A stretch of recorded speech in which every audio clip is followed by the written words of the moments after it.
안녕하세요. 어떻게 글의 시작을 열어야 할지 한참을 고민하다가 일단 한 글자 한 글자 적어봅니다.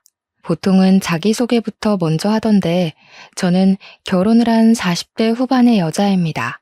지금은 남편과 함께 행복하게 또 부족함 없이 부유하게 자식들 낳아 키우면서 살고 있습니다만 처음부터 이런 호사를 누린 건 아니었습니다. 제가 할 이야기는 저희 남편과 시댁 사이에서 일어난 일들인데 우리 남편에게는 평생의 슬픔이자 아픔일 수도 있는 이야기입니다. 이렇게 청취자 여러분들을 위해 이야기를 풀고는 있지만 우리 남편의 그 시절을 생각하면 눈물이 앞을 가린답니다. 우리 남편의 별명은 샌드위치였습니다. 무슨 뜻인지 궁금하지 않으세요? 바로 가운데에 낀 샌드위치다 이 말입니다. 우리 남편에게는 위로 형이 하나 있고 밑으로 나이 차이 꽤 많이 나는 막내 여동생이 있었습니다. 시댁이 남아 선호 사상이 엄청나게 중요시되는 집이었는데 무조건 장손만 믿고 간다, 올인이다 하는 부모 밑에서 자란 덕분에 우리 남편은 대학도 가지 못했습니다. 장손이 공부를 잘하는 편은 아니었으나 우리 남편도 뭐 특출나게 잘하는 편은 아니었기에 대학까지는 그럴 수 있지라고 생각했다고 했어요. 그런데 우리 남편이 그동안 살면서 받아온 차별은 정말 어마어마했다고 했습니다. 저한테 울먹이면서 이것저것 말해줬었는데 저도 주먹이 불끈 쥐어질 정도로 엄청나게 분노했었어요. 우리 시모는 무조건 장남, 우리 장남, 내 장남 하시면서 말끝마다 장남 타령하시는 분이었고요. 우리 시부는 막내딸, 내 눈에 넣어도 안 아픈 막내딸, 우리 공주 하시는 분이었죠. 그러면 자연스럽게 우리 남편은 누가 챙겼을까요? 조부모님? 아니죠. 아무도 우리 남편을 챙겨주지 않았습니다. 하물며 감기라도 걸리면 난리가 났다고 하더라고요. 장남이나 막내딸한테 옮길까봐 방 밖으로 나오지도 못하게 했다고 해요. 그 어린 나이에 얼마나 서러웠을지 생각만 해도 제 가슴이 다 사무칩니다. 거기다가 허여멀건해서 삐쩍 마른 아주버님과 시누이와 달리 우리 남편만 주워온 사람처럼 기골이 장대한 사람이었어요. 곰같이 생겼다는 말이 딱 어울리는 그런 남자였습니다. 등치도 엄청나게 크고 키도 크고 얼굴까지도 큰 사람이었죠. 손도 크고 발도 크고 그래서 우리 남편 별명이 곰이었다고 했어요. 겨울에 두툼한 외투라도 입고 저녁에 돌아다니면 곰인 줄 알고 사냥당하겠다 하는 소리를 듣기 일쑤였대요. 우리 남편이 고등학교를 졸업하자마자 대학도 집에서 보내주지 않는다고 해서 일을 찾아 헤매다가 이건 딱 나를 위한 직업이다 하고 발견한 게 뭐였는지 아세요? 바로 경호업체 일이었습니다. 업체의 면적을 딱 보러 갔는데 우리 남편의 외형만 보고 바로 합격이라고 내일부터 출근하라고 했대요. 일단 몸이 정말 크니까 키가 190cm거든요. 위압감이 장난 아니라서 그런 건지 우리 남편 덩치를 보면 대드는 사람이 없을 정도였어요. 거기다가 얼굴도 솔직히 험악하게 생겼거든요. 남편이 누나를 한번 부라리면 그 어떤 사람도 말조차 붙이지 못하는 그런 인상을 가졌어요. 그런데 우리 남편의 생김새와 달리 가슴만큼은 상당히 순수한 남자였습니다. 의외로 순정파의 면모를 지니고 있는 반전이 가득한 그런 남자에게 어떻게 마음을 빼앗기지 않을 수가 있을까요? 저와 남편이 처음 만나게 된 계기는 사실 제 입으로 말하기 참으로 부끄러운 일이지만 익명이니까 용기를 내보겠습니다.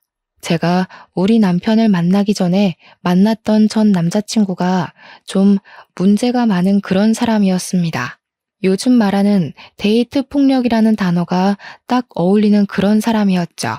그때 당시에는 제가 자존감도 많이 낮았던 상태였던지라 그냥 받아들였던 것 같습니다. 저에게 손찌검을 일삼는 그 남자에게서 도망을 가기로 마음을 먹고 결국에는 헤어지게 되었습니다. 그런데 그게 전 남자친구한테는 꽤 자존심이 상했던 모양인지 계속 저를 찾아와서 귀찮게 굴고 소리를 지르고 그랬어요. 그날도 실랑이를 벌이다 분을 참지 못한 전 남자친구가 저를 향해 손을 딱 올렸는데 그 순간 길을 지나가던 남편이 저를 구해준 거였습니다. 찌질함에 극치를 달리던 전 남자친구는 우리 남편의 등치를 보자마자 뒷걸음질을 치면서 저한테 새 남친이냐? 나쁜 년. 이러면서 도망을 가더라고요. 그냥 제 앞을 떡하니 막아주고 손 올리려던 걸 막아준 것뿐인데 바로 꼬리를 내리는 전 남자친구를 보면서 어이가 없었죠. 남편은 저를 보고 저 새끼 뭐냐고 물어보았고 저는 사실 남편의 그 얼굴과 말투에 쫄아서 모든 걸 다 이야기했습니다. 이야기를 쭉 듣던 남편이 어디 사느냐고 물어봤고 저기 앞에 주택에 산다고 하니까 남편도 자기 그쪽에 산다고 하더라고요. 무슨 일 생기면 연락하라고, 원래 저런 놈은 한 번에 나가 떨어지는 놈이 아니라고 자기가 도와주겠다고 휴대폰 번호를 알려주더라고요. 솔직히 남편 첫인상이 진짜 너무 무서워서 이놈도 미친놈이면 어떡하지 싶었거든요. 이런 놈한테 잘못 걸리면 생매장 당하는 거 아닌가 싶어서 연락을 할까 말까 고민을 했는데 진짜 전 남자친구가 며칠 지나지 않아서 저를 또 찾아왔더라고요. 술에 완전히 취해서 나쁜 년이야, 넌 못된 년이야 하면서 발길질을 하려고 하길래 놀래서 남편을 불렀고 몇 번이고 귀찮은 기색 한 번 없이 찾아와 저를 도와주었습니다. 전 남자친구가 결국 남편에게 호되게 당하고 더 이상 찾아오지 않겠다는 각서까지 쓰고 나서야 일은 마무리가 되었죠.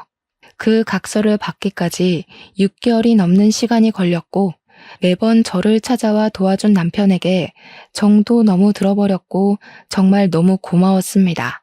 자연스럽게 밥 한 끼 하자는 연락이 잦아지고 연애를 하게 된 것이죠. 그때 처음 알게 되었어요. 남편이 경호업체에 재직 중이라는 것을요. 어쩐지 싸움도 잘하고 힘도 세더라고요. 당시에 남편이 일하던 업체는 연예인들 경호도 전문으로 하는 그런 곳이었습니다. 예를 들면 콘서트 같은 걸 하거나 사인회 같은 거 할 때 연예인들을 보호하고 관중들을 통제하기 위해 쭉 가드들이 서 있잖아요. 그 역할을 하는 업체였어요. 그러니까 한마디로 든든한 백이 생긴 거나 다름없었죠. 콘서트 같은 경우는 티켓을 주기도 했지만 티켓이 없을 때는 남편이랑 같이 슬쩍 들어가서 몰래 스텝인 척 콘서트를 보기도 했어요. 물론 그러면 안 되는 걸 알면서도 좋아하는 연예인이 공연을 한다고 하면 어떻게 해서든지 보러 가고 싶은 게 사람의 마음이잖아요. 거기다가 일을 할 때 남편의 모습은 뭐랄까 정말 무섭기도 했지만 너무 든든해서 멋있어 보였거든요. 저는 남편이 일하는 모습을 보여줄 때가 가장 듬직하고 좋았어요. 거기다가 우리 남편이 엄청나게 쑥맥이었거든요. 그렇게 험상궂게 생겨서 시도 때도 없이 얼굴이 붉어지는 걸 보면 그렇게 귀여울 수가 없었어요. 연애하면서 모든 걸 저랑 다 처음 해보는 거라고 수줍게 이야기하는데 진짜 평생 함께하고 싶다 그런 생각이 들었습니다. 그런데 좀 의아한 부분도 있었어요. 연애를 하면서 남편이 단 한 번도 가족에 대한 이야기를 꺼낸 적이 없었거든요. 그래서 솔직히 저는 남편이 고아인 줄 알고 부모님 이야기를 꺼내면 안 되겠다, 어린 시절 이야기는 하지 말아야겠다 싶었습니다. 그런데 이야기를 듣다 보니까 또 고아는 아니더라고요. 부모님한테 연락 오는 걸 보고 저 혼자 얼마나 깜짝 놀랐는지 몰라요. 그때까지 고아라고 생각하고 있었거든요.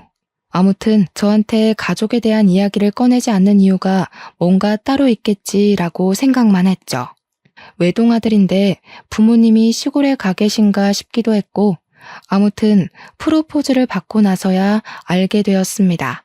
형도 있고 나이 차이가 나는 여동생도 있고 부모님 두 분이 멀쩡히 살아서 저희 집 근처에서 같이 살고 있었다는 사실을요. 아무튼 프로포즈를 받고 결혼을 준비하는 과정에 있어서 우리 집에 인사를 드리러 오게 되었죠. 우리 부모님께서 남편의 첫인상을 보고 너무나도 식겁을 하시는 거예요. 제가 부끄러울 정도로 놀라셨는데 남편 눈치가 보이더라고요. 그런데 남편은 익숙하다는 듯이 진지하게 저와의 결혼을 허락받고 싶어서 왔다고 말씀을 드렸습니다. 아빠는 술을 한잔 하자고 하시더니 남편과 이야기를 나눠보시고는 사람이 진국이라고 우리 딸 믿고 맡길 수 있을 것 같다고 하셨습니다. 저희 부모님의 예상치 못한 환대에 기분이 좋아져서 우리는 시댁에도 빠르게 인사를 드리러 갔습니다. 결혼하고 싶다고 인사를 드리러 가면서 한우도 최상급으로 한아름 싸들고 갔어요. 그런데 시댁에서 그러는 거예요. 아직 장남이 결혼을 못해서 둘째부터 결혼을 시킬 수가 없다고요. 무조건 장남이 먼저 가야 한다고 장남 타령을 하시는데 제가 얼마나 어이가 없었는지 몰라요. 그래서 그랬죠. 아주버님 언제 결혼하실 건데요?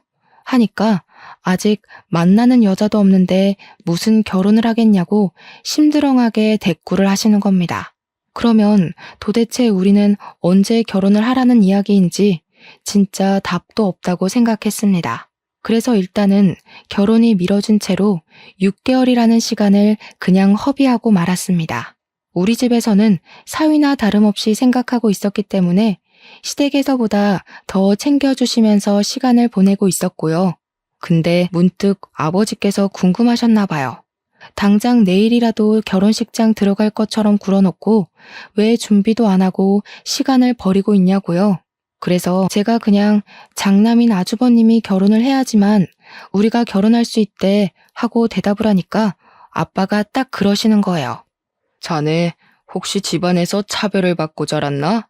이렇게 물어보셨어요. 그러니까 우리 남편이 갑자기 닭똥 같은 눈물을 죽죽 흘리는 게 아니겠어요? 저랑 부모님 모두 다 놀래서 남편을 막 위로해 주었어요. 아버지께서 남편의 손을 꼭 잡아주더니 그 집 아들 하지 말고 우리 집 사위나 하라고 하면서 성을 내셨습니다. 자기도 차별의 서러움을 잘 알고 있다고 우리 집에서만큼은 내가 진짜 아들처럼 대해주겠네 하셨어요. 남편은 정말 장인어른을 아버지처럼 모시고 살겠다고 평생 나도 이런 따뜻한 대접받고 싶었다고 이야기를 했습니다. 그렇게 하하호호 하면서 우리 집에서의 분위기는 참 좋았어요. 그러던 와중에 제가 글쎄 혼전 임신을 하게 된 거예요.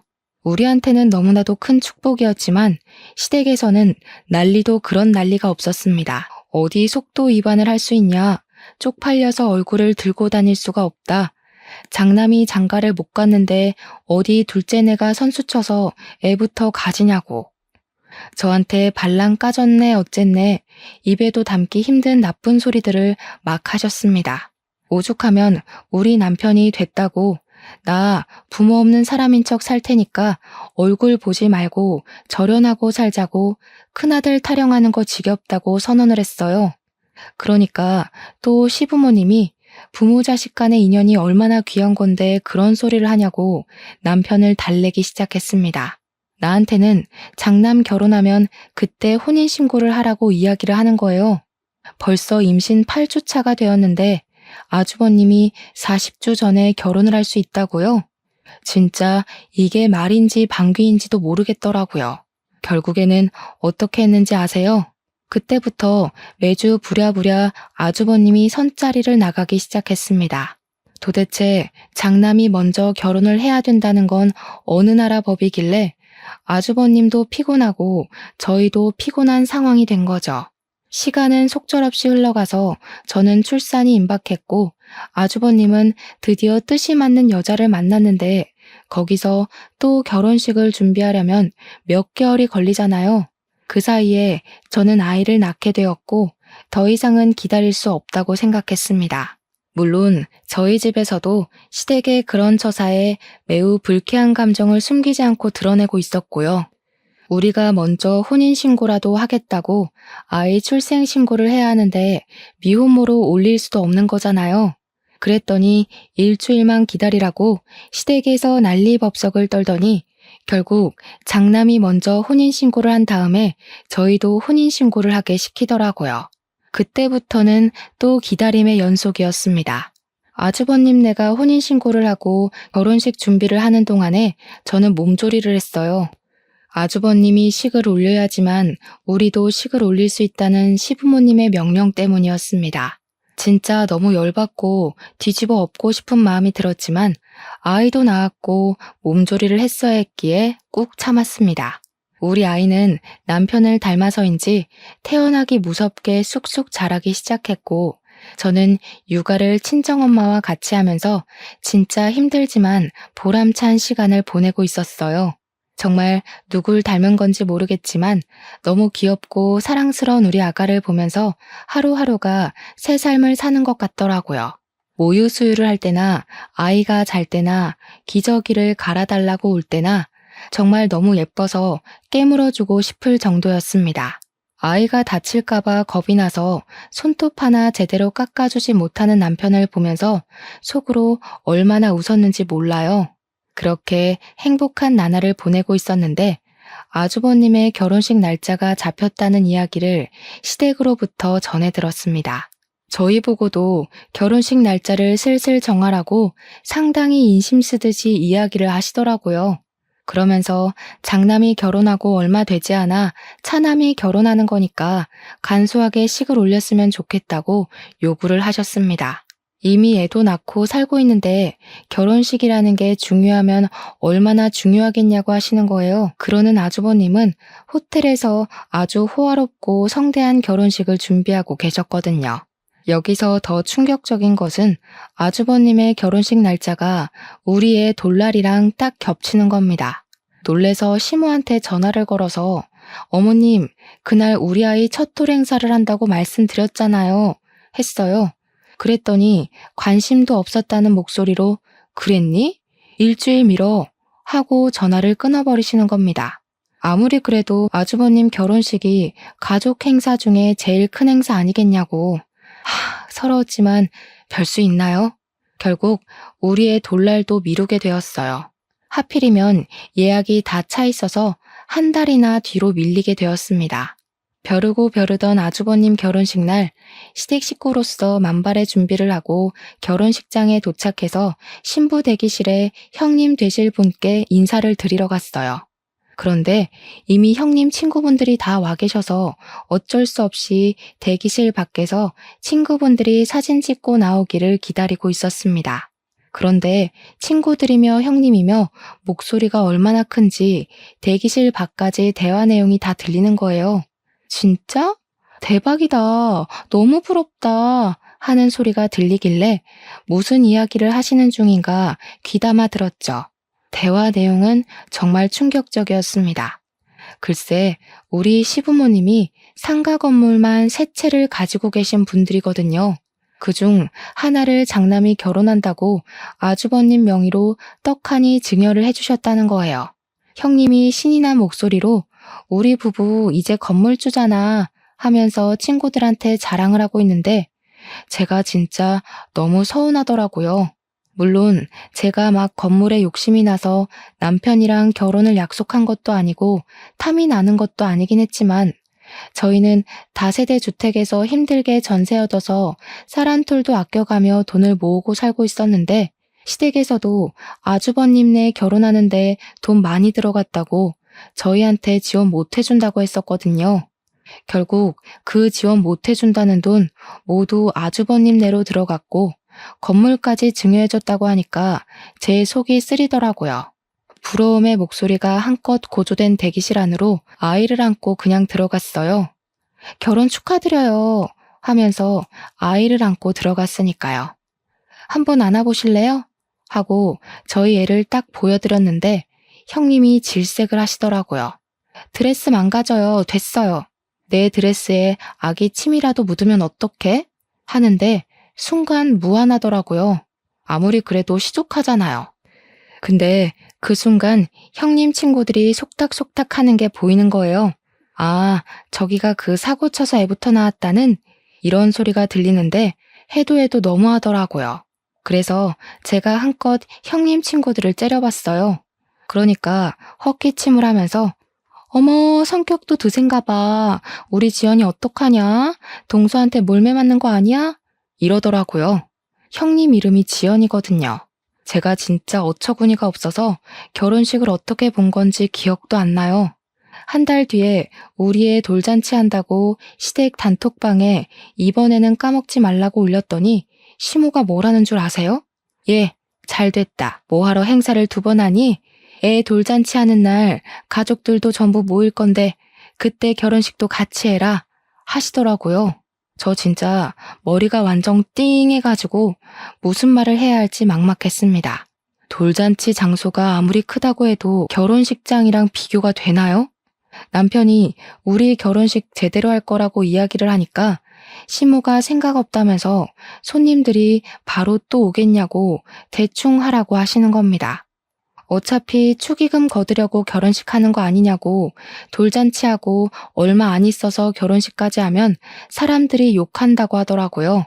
거기다가 아주버님 결혼한 지 1달밖에 지나지 않았는데 또 결혼식을 한다고 하는 게 생각이 있는 거니 없는 거니 하면서요. 제가 진짜 얼마나 서러웠는지 친정에 와서 울면서 이야기를 했더니 아빠가 화를 씩씩 내시더라고요. 내가 빚을 내서라도 더 좋은 호텔에서 결혼식 시켜주겠다고 하시는데 또 그럴 수가 없잖아요. 호텔 결혼식 비용이 한두 푼 드는 것도 아니고 저희 생활에 맞춰서 해야 하는 것도 맞으니까요. 그래서 결국 저는 모든 걸 포기하고 돌잔치를 웨딩드레스 빌려 입고 했습니다. 저도 참 바보 같죠. 돌잔치 날 웨딩드레스를 입고 있으니 일가 친척들도 황당해 하시고 제 친구들도 저를 진짜 불쌍하게 쳐다보더라고요. 애 돌잡이 하면서 결혼 반지 나눠 끼고 돌잔치를 진행하시던 분도 10수년간 진행하면서 이런 건 처음 본다고 하셨어요. 그 와중에도 저는 스몰 웨딩 하는 거라고 생각해야지 하면서 저 스스로한테 최면을 걸고 있었습니다. 시부모님이 막상 그 꼴을 보고 좀 민망해 하시기도 하고 미안하시기도 했는지 신혼여행은 보내주시더라고요. 근데 웃긴 게 아주버님네는 선물도 주시고 신혼여행도 하와이로 화려하게 보내주셨거든요. 저희한테는 필리핀 세부 정도 다녀오면 충분하지 않냐고 풀 패키지로 엄청 싼 거 끊어서 보내주셨어요. 패키지 일정이라 관광지만 내내 돌아다녀야 해서 신혼 첫날 밤은 무슨 쉴 틈이 생기면 잠만 퍼질러 잤습니다. 제가 그때 이후로 절대 패키지 여행은 다니지 않고 있어요. 물론 재미도 있긴 했지만 우리도 좀 럭셔리 휴양지 이런 거를 기대했는데 호텔 방도 여관방 같은 곳이었고 여러모로 신혼여행이랑은 맞지 않았죠. 신혼여행을 다녀와서 남편이랑 저랑은 제대로 결심을 했습니다. 앞으로 무슨 일이 어떻게 벌어지더라도 시댁에는 최소한의 자식 간의 도리만 하고 살자고요. 몇 년 뒤 막내 신우가 결혼할 때도 호텔에서 엄청 비싼 뷔페까지 대령해가며 결혼시키는 거 보고 남편도 그제야 모든 마음을 접더라고요. 안부 전화도 하지 말고 오랄 때까지 가지도 말자고. 아프든 말든 돈이 있든 없든 신경 쓰지 말고 살자고 했어요. 저도 남편이 모든 걸 포기하고 나니까 한결 마음이 가벼워져서 남편 말에 따르기로 했죠. 더 웃긴 건 뭔지 아세요? 막내 신우한테도 건물을 한 채 증여해줬다는 겁니다.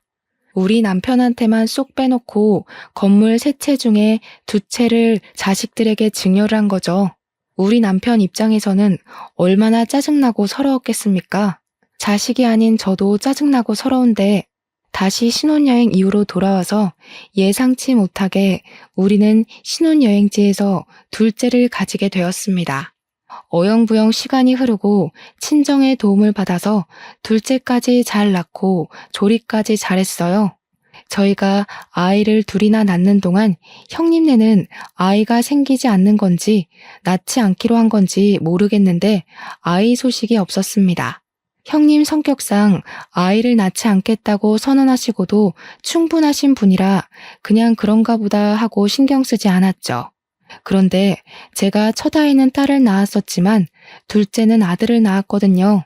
남아 선호사상 진하게 있으신 분들이라 제가 아들을 낳았을 때는 정말 병원으로 이것저것 엄청 보내주셨었어요. 매일같이 찾아와서 우리 손주 하시면서 얼굴을 보고 가시기도 했고요. 그런데 우리 아이가 한 100일쯤 되었을 때 예상치도 못한 일이 또다시 터지고 말았습니다. 시댁에서 오랜만에 호출이 왔기에 갈까 말까 고민하다가 둘째는 예뻐해 주셨기에 아이를 데리고 갔거든요. 그런데 시모가 저를 보면서 엄청나게 근심 걱정이 가득한 얼굴로 이야기를 하시더라고요. 예, 첫째 내가 글쎄 불임은 아닌데 임신이 좀 힘들다고 하더라. 우리 장남이 아이를 낳아야 내가 조상님들께 면이 서는데 말이야. 에휴, 거기다가 첫째 며느리가 글쎄 애 낳으면 몸매가 망가진다고 출산을 거부하는 모양이더라고. 어머님 속이 많이 상하시겠네요. 장남이 대를 이어야 한다고 계속 말씀하셨잖아요. 그렇지. 그래서 말인데 너네 둘째가 아들이잖니? 얘를 우리 장남이 키우는 건 어떨까 싶은데. 처음에 어머님이 무슨 말씀을 하시는 건지 몰라서 눈만 동그랗게 뜨고 있었어요. 알고 보니까 우리 둘째는 아주버님네 입양을 시키자는 이야기였습니다. 저는 너무 어이가 없고 놀랍고 저런 생각을 할 수 있다는 거에 기겁을 해서 어머님 정신 나갔어요? 하고 소리를 질렀어요. 아니, 이게 말이나 되는 소리예요? 제 아들을 지금 누굴 줘요?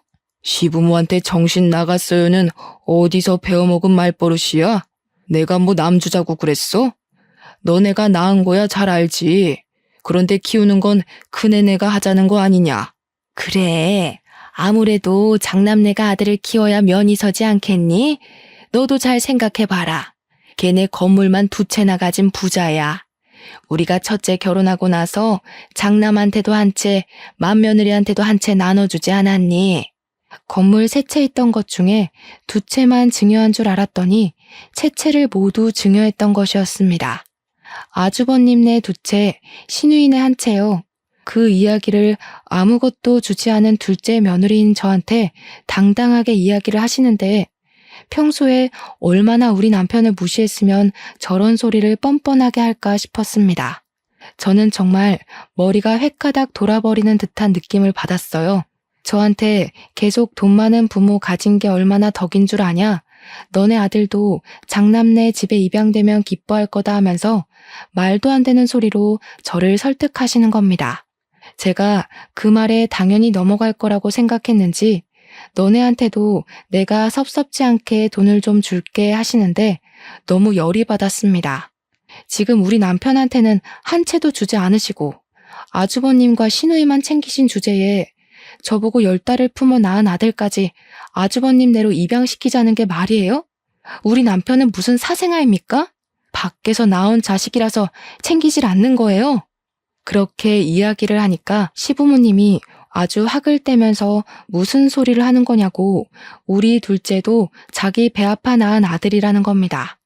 그러면서도 부잣집에서 태어난다는 게 얼마나 축복인 줄 아냐고 아들 하나 더 낳으면 되는 거 아니냐고 둘째네는 형님네에 입양을 시키재요. 그래서 제가 그랬죠. 이거 아주버님네도 동의한 거 맞냐고요. 형님이 결혼식 날 우리 애 한번 안아보시라고 이야기하니까 침 떨어져서 싫다고 하셨던 사람이라고.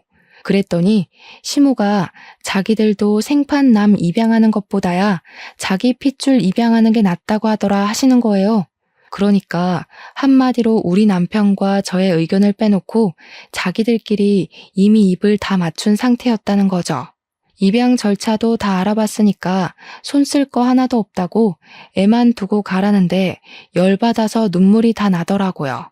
애 절대 못 준다고 앞으로 우리한테 연락하지도 말고 찾아오지도 말라고 했습니다. 경찰에 신고할 거라고 접근 금지라도 받아오겠다고 하면서 여태까지 그렇게 사셨듯이 둘째 아들 없는 셈 치고 사셔라 했어요. 출근한 우리 남편에게 울면서 전화해서 이 모든 이야기를 해주니까 남편이 당장 시댁으로 찾아가겠다고 난리를 치더라고요. 그날 저녁에 퇴근하고 시댁에 가서 한바탕 남편이 뒤집어 엎고는 집으로 돌아와서 제 손을 꼭 잡아주었습니다. 저도 배신감을 느끼고 아파하는 남편을 위로해 주었죠. 그날 이후로 완벽하게 절연이라면서 남편이 휴대폰 번호도 바꿔버리고 저도 완전히 시댁 번호까지 싹 차단해버렸어요. 그렇게 몇 개월이 더 지난 어느 날 남편네 경호업체 대표가 남편에게 할 말이 있다고 불렀다고 하더라고요. 남편이 거의 초창기 멤버이고 남편만큼 오래 그 업체에서 일한 사람이 없었기에 남편은 은근히 긴장한 상태로 대표를 만나러 갔습니다. 근데 대표가 그랬대요. 자기 이민 가서 자식들이랑 오순도순 살아보고 싶다면서 업체를 맡아서 키울 생각이 있냐고요. 권리금을 조금만 받고 사업체를 아예 남편 이름으로 넘겨주고 싶다고 했다는 겁니다. 오랜 시간 지켜본 결과 남편만큼 사업체에 대한 이해도도 높고 운영을 잘할 사람이 없을 것 같다는 이유였어요. 남편은 처음에 대표직을 맡고도 이민 가서 살아라. 내가 여기서 현장을 돌보겠다 했는데 대표님이 거절했대요. 한국에 나오고 싶은 생각도 없고 굳은 일 맡겨놓고 혼자 태평하게 살 위인이 못 된다고요. 남편은 업체를 인수하고 싶어 했고 꽤 자리가 탄탄한 업체였기에 포기하기엔 아쉬웠던 거죠. 영혼까지 모은 돈을 다 끌어모아도 권리금을 다 모으기엔 4,500만 원 정도가 비었어요.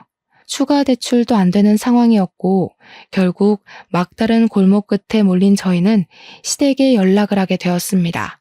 4,500만 원이 필요하니까 형이랑 형수한테 건물 준 거 더 이상 치졸하게 굴지 않겠다.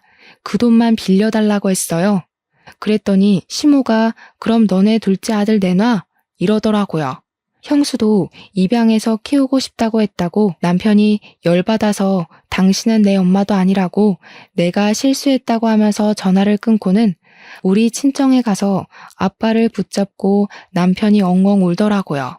제 앞에서는 잘 울지도 않는 남편이 우리 아빠만 붙잡고 우는 걸 몇 번이나 보는지 모르겠네요.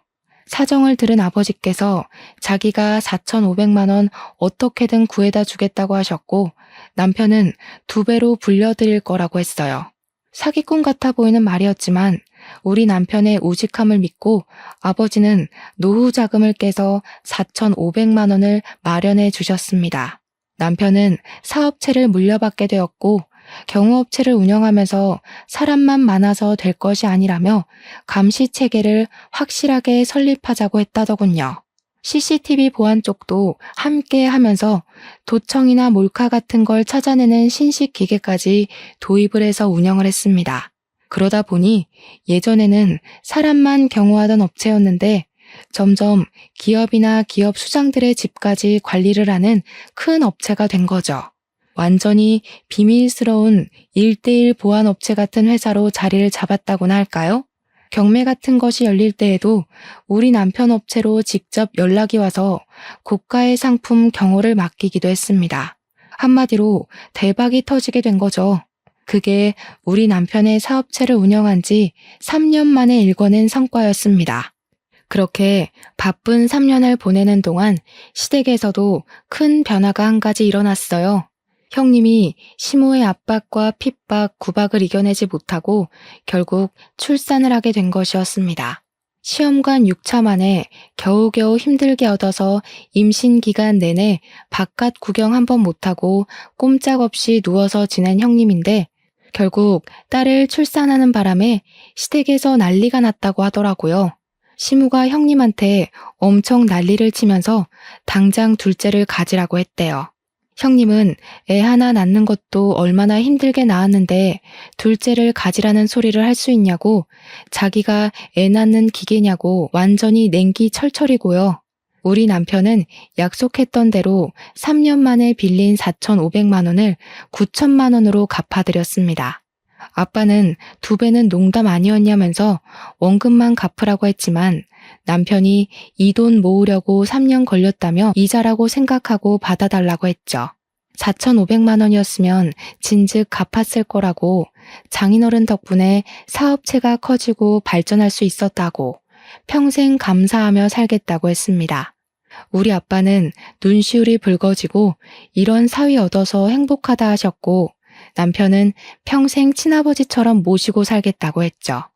둘이 부둥켜 안고 눈물 샤워를 하는데 엄마랑 저랑 그걸 보고 좀 황당해했어요. 둘이 너무 애틋하니까 저랑 엄마랑 끼어들 틈이 없더라고요. 여기서 글이 마무리가 된다면 너무 허무하겠죠? 진짜 재밌는 이야기를 시작할게요. 그렇게 시간이 흐르고 저희는 절연한 상태로 지내고 있었는데 어느 날 뜬금없이 신우한테도 연락이 온 겁니다. 우리 신우도 건물을 한 채 받았었다고 이야기했었잖아요. 근데 신우가 연락이 와서는 저한테 둘째 언니네도 건물 한 채 받았지? 그거 시세 얼마야? 하더라고요. 아주버님네가 두 채를 다 받았다는 사실을 전혀 모르는 것 같았습니다. 그래서 솔직하게 말을 했죠. 건물 시세가 얼만지 모르겠는데요? 하고요. 그러니까 신우가 멋쩍어 하면서 아니, 내가 막내딸이라고 제일 싼 건물 받은 것 같아서 그러면 억울하잖아 하는 겁니다. 자기가 제일 어리니까 오래 살지 않겠냐고 그러니까 자기가 더 좋은 건물을 받아야 할 것 같다면서 막내라고 차별당하는 것 같다는 거예요. 그 말을 듣는데 열이 싹 오르더라고요. 아니요, 신우. 우리는 아예 건물을 못 받아서 모르는 거예요. 두 채 다 아주버님네한테 증여한 거 모르셨어요? 뭐? 진짜야? 작은 오빠는 못 받았다고? 제정신 아니야? 저한테 건물 더 좋은 거 있으면 바꾸자고 할 생각으로 전화한 것 같던데 형님네가 두 채 다 가졌다고 하니까 태도 싹 바뀌어서 난리더라고요. 사람 욕심이 끝도 없다더니 신우도 똑같은 속물인 거죠. 저희는 저희 능력대로 잘 먹고 잘 살고 있어요. 혹시 형제들끼리 재산 싸움 하실 거면 저희는 빼주세요.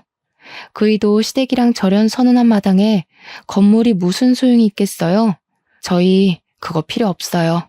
남편이 잘 나가는 사업자 대표인데 한 달에 버는 수익이 그깟 3층짜리 상가 건물보다 훨씬 좋은걸요.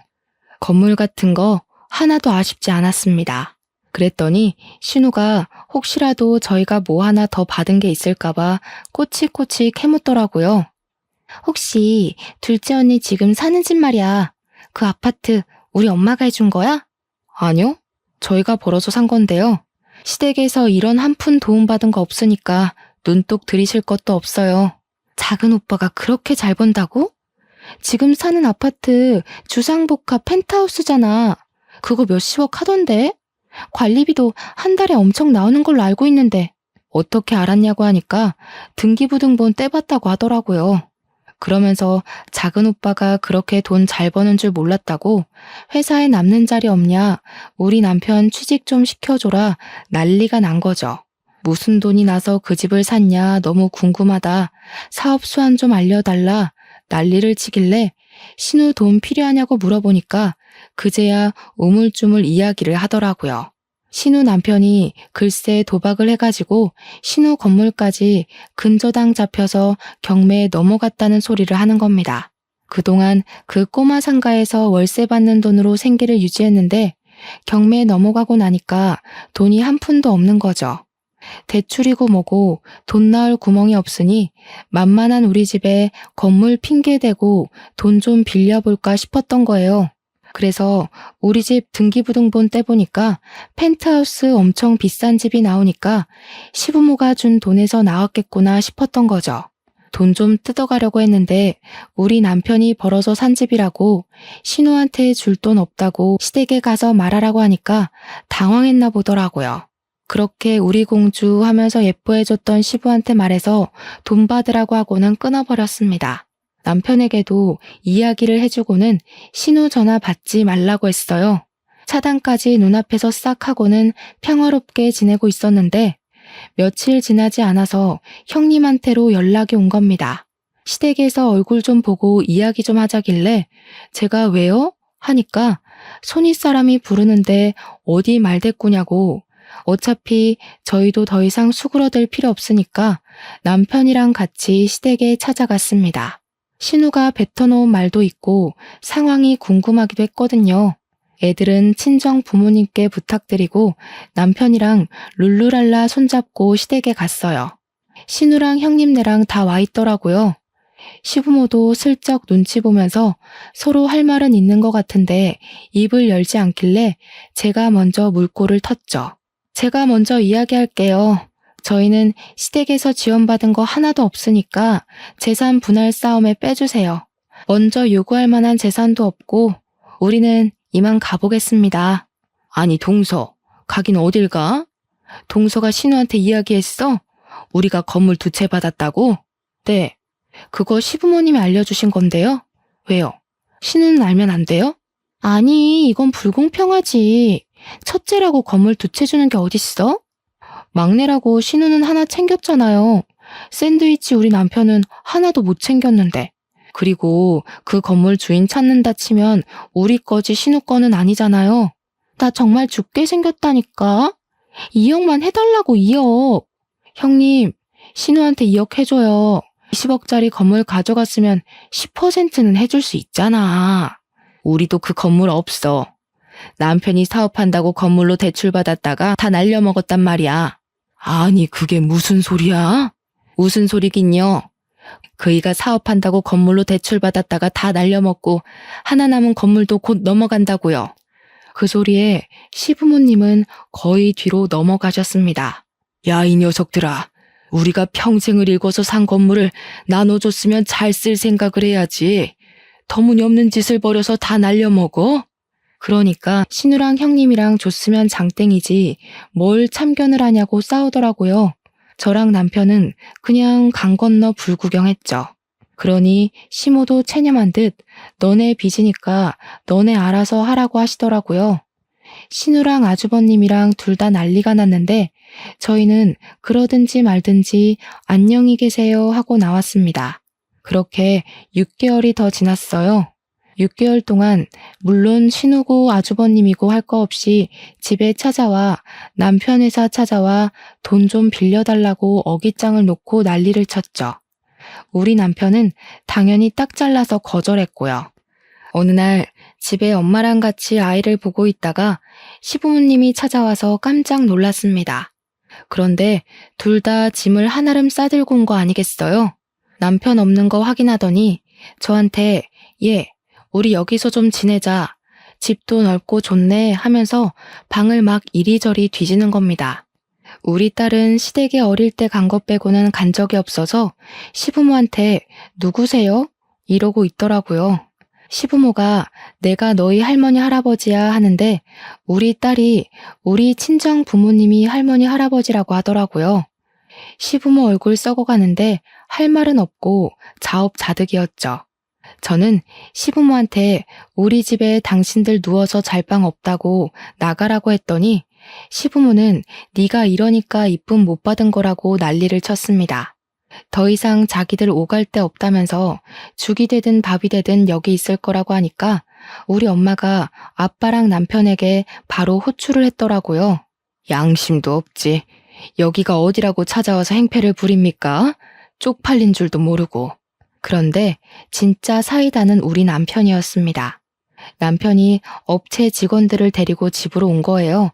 경찰까지 불러서요. 남편이 새로 보안 시큐리티를 운영하면서 경찰이랑 협업을 하고 있었거든요. 경매나 국보 같은 거 경호할 때도 있어서요. 시부모 양팔을 떡하니 잡더니 짐까지 다 들어서 직원들이 시부모를 집 밖으로 내쫓더라고요. 시부모는 이게 무슨 짓이냐고 제가 우리 아들이라고 하는데 남편이 그랬어요. 나 부모 없다니까? 우리 애를 4,500만 원에 팔아넘기라고 했을 때 절연했잖아. 지난번에 혹시나 반성하는가 싶어서 우리 부른 건 줄 알았더니 사과 한마디 없었잖아. 당신 애들 같은 부모 없어 나는. 그러니까 알아서들 사쇼. 예, 결국 첫째가 우리 집까지 홀라당 해먹었다. 우리가 갈 곳이 없어. 걔가 그렇게 마이너스의 손일 줄 알았겠니? 이럴 줄 알았으면 너를 챙기는 건데. 경찰관님, 고생 좀 해주세요. 이 사람들 주거 침입으로 넣어주시고요. 시부모 표정이 정말 허옇게 질린 와중에 저는 딸한테 저분들한테 인사드려 예의는 차려야지 했어요. 우리 딸이 네 안녕히 가세요 하더라고요. 저는 문 닫아버렸고요. 한참을 집 앞에서 경찰이랑 실랑이를 하는 것 같았던 시부모는 결국 경찰차를 타고 사라졌습니다. 나중에 아주버님네랑 신우네랑 번갈아 가면서 부모한테 너무하는 거 아니냐 하는데 남편이 그러더라고요. 너네 엄마 아빠지 우리 엄마 아빠 아니라고요. 우리 엄마가 속이 시원하긴 한데 그래도 마음이 편하진 않다고 하니까 아빠가 그러더라고요. 차별이라는 게 얼마나 서러운 건지 몰라서 하는 소리라고. 이제 와서 저러는 거 뭐가 좋다고 받아주냐고 절대 받아주면 안 된다고요. 남편 보고 술이나 한잔하자고 하시더니 둘이 열심히 앞으로 삶을 어떻게 살 것인가에 꽂혀서 이야기를 나누시더라고요. 저는 우리 남편의 모든 결정을 지지하고 응원하기로 마음먹었습니다. 부모 자식 간의 연을 끊는다는 게 정말 힘든 일인지 알지만 남편의 결심을 흔들지 않으려고 해요. 제 이야기 어떠셨나요? 재미있으셨죠? 저도 앞으로 사이다 마실 날만 가득하길 바라고 있습니다. 오늘도 좋은 하루 보내시길 바라면서 제 사연은 여기서 마치도록 하겠습니다.